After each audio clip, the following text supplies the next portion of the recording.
Is it okay if they can see your ID or? I've got no problem with that. Yeah. Okay. They know their name. Okay na? Yeah.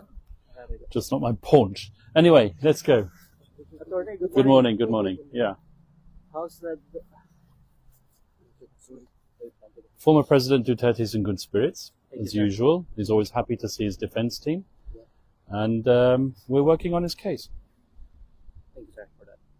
So, Attorney Kaufman, the ICC is in trouble after the U.S. placed sanction on Chief Prosecutor Karim Khan, who also faces a serious personal allegation. His email and bank account are reportedly blocked. So, our question is, number one, what happens now the case against former President Duterte? And number two, if the Chief Prosecutor can't do his job, who will handle the case? And number three, and how should the Philippine government deal with this, knowing the ICC is being questioned and the US is against it? Well, let's start with the last question. Yeah.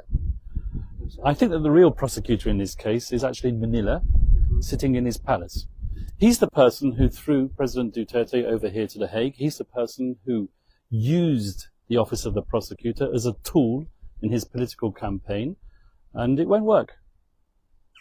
Now, regarding the sanctions, the US sanctions, these were imposed. I don't think it has anything to do with the Philippines situation. As you may be aware, President Trump is pretty annoyed with the ICC because of the investigation into what so-called Palestine situation. And he has said, quite frankly, that anyone who targets the United States, who targets United States allies, and for all intents and purposes that is Israel, and Prime Minister Netanyahu, they will be subject to sanctions. Now, at the present moment in time, these sanctions are only affecting one person in particular. That's the Chief Prosecutor, Karim Khan, who has now suspended himself because of the allegations of sexual misconduct. I'm not going to go into those allegations. It's not my role to pass judgment. But he is being investigated by the United Nations, and the United Nations Office of Internal Oversight Services will come back with their decision on the matter in due course. And then whatever happens to Chief Prosecutor Khan will happen. But the person who is handling the case at the moment is the Deputy Prosecutor, that's Mame Niang, and he has overall control of the case, and he is the person who is now signing off on documents in President Duterte's case.